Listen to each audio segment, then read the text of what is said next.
ఆ రోజు సాగర్జీ మొదలుపెట్టిన గోదావరి జలాల వినియోగం ఆలోచన ఈరోజు సంపూర్ణంగా పూర్తి కాలేదు, అది మధ్యలోనే ఉన్నది. ఈ ప్రాజెక్టును తిరిగి ముందుకు తీసుకువెళ్ళాలంటే సాగర్జీ సహకారం సంపూర్ణంగా అవసరం ఉన్నది. గతంలో ఒకసారి గవర్నర్ గారు తేనీటి విందుకు పిలిచినప్పుడు నేను వారితో ప్రత్యేకంగా మాట్లాడిన మహారాష్ట్ర ముఖ్యమంత్రి ఫడ్నవీస్ గారు ఆ రోజు వారు ఉప ముఖ్యమంత్రిగా ఉండే సాగునీటి పారుదల శాఖ మంత్రిగా వారు ఉన్నారు.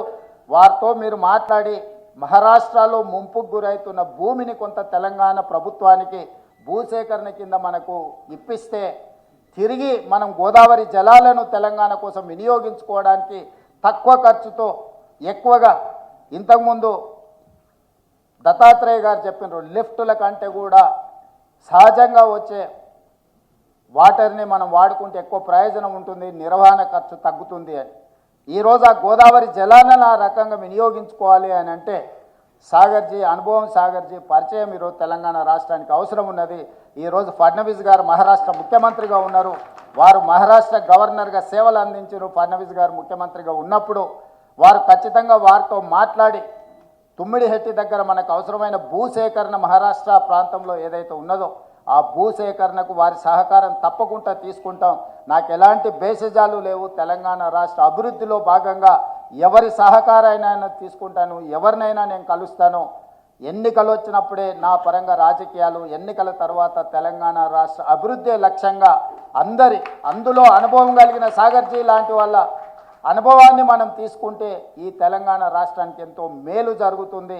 నిన్నగాక మొన్న ప్రధానమంత్రి గారితో నేను మాట్లాడినప్పుడు కూడా స్పష్టంగా చెప్పిన, మీరు 5 ట్రిలియన్ ఎకానమీ గురించి ఈ దేశ ఆర్థిక సంపదను పెంపొందించాలని మీరు ఈ దేశం ముందు పెట్టారు. 5 ట్రిలియన్ ఎకానమీకి మనం చేరాలి అని అంటే నా తెలంగాణ రాష్ట్రం నుంచి నేను 1 ట్రిలియన్ ఎకానమీని కాంట్రిబ్యూట్ చేస్తా.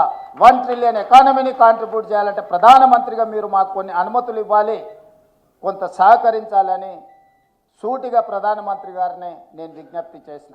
అందులో భాగంగా హైదరాబాద్ నగరం వేగంగా విస్తరిస్తుంది. విశ్వనగరం కావాలంటే మెట్రో రైలు విస్తరణ జరగాలి. మెట్రో రైలు విస్తరణ జరిగినప్పుడే ఈ నగరం యొక్క అభివృద్ధికి తోడ్పాటు ఉంటుంది. అదేవిధంగా రీజనల్ రింగ్ రోడ్, ఈరోజు ఔటర్ రింగ్ రోడ్, అంతర్జాతీయ ఎయిర్పోర్ట్, ఐటీ కంపెనీలు, ఫార్మా కంపెనీలు ఈరోజు దేశంలోనే మన నగరానికి ఒక గుర్తింపు. మన తెలంగాణ రాష్ట్ర ఆదాయంలో 60% ఈరోజు హైదరాబాద్ నగరం నుంచే వస్తుందంటే ఇలాంటి గోదావరి, కృష్ణా నదీ జలాల తాగునీటి ప్రాజెక్టులతో పాటు మెట్రో రైల్ ఇలాంటి ప్రాజెక్టులే ఈరోజు మనం అభివృద్ధి పదం వైపు నడపడానికి ఉపయోగపడ్డాయి. ఇంకా విస్తరించాలి అని అంటే ఇది సరిపోదు. విశ్వనగరంగా మారాలి అంటే మనకు రీజనల్ రింగ్ రోడ్డు కావాల్సిందే. రీజనల్ రింగ్ రోడే కాదు, రీజనల్ రింగ్ రైల్ గురించి కూడా నేను ప్రధానమంత్రి గారి దృష్టికి తీసుకెళ్ళిన.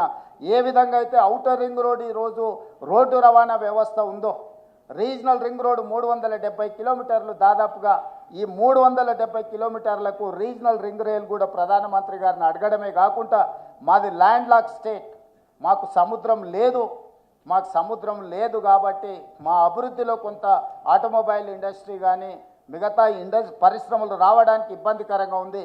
అందుకే మాకు పోర్టులు లేవు కాబట్టి మీరు డ్రై పోర్ట్ పర్మిషన్ ఇవ్వండి. ఆ డ్రై పోర్ట్ నుంచి మనకు బందర్ పోర్ట్కి డెడికేటెడ్ గ్రీన్ఫీల్డ్ హైవేతో పాటు ఒక రైల్వే లైన్ మాకు ఇవ్వండి. దాంతో మాకు పరిశ్రమలు పెరుగుతాయి. మేము ఈరోజు ఆటోమొబైల్ ఇండస్ట్రీని తెలంగాణ ప్రాంతానికి తీసుకురావాలనుకుంటున్నాం. దానికి కూడా మీరు సహకరించాలి అని చెప్పి నరేంద్ర మోడీ గారిని అడగడం జరిగింది. ఇదే కాదు, సుదీర్ఘకాలంగా పెండింగ్ ఉన్న కాజీపేట రైల్వే కోచ్ ఫ్యాక్టరీ కూడా నరేంద్ర మోడీ గారు మనకు మంజూరు చేసిండ్రు. ఆ పనులను కూడా వేగవంతం చేయమని చెప్పి నరేంద్ర మోడీ గారికి నేను విజ్ఞప్తి చేసిన.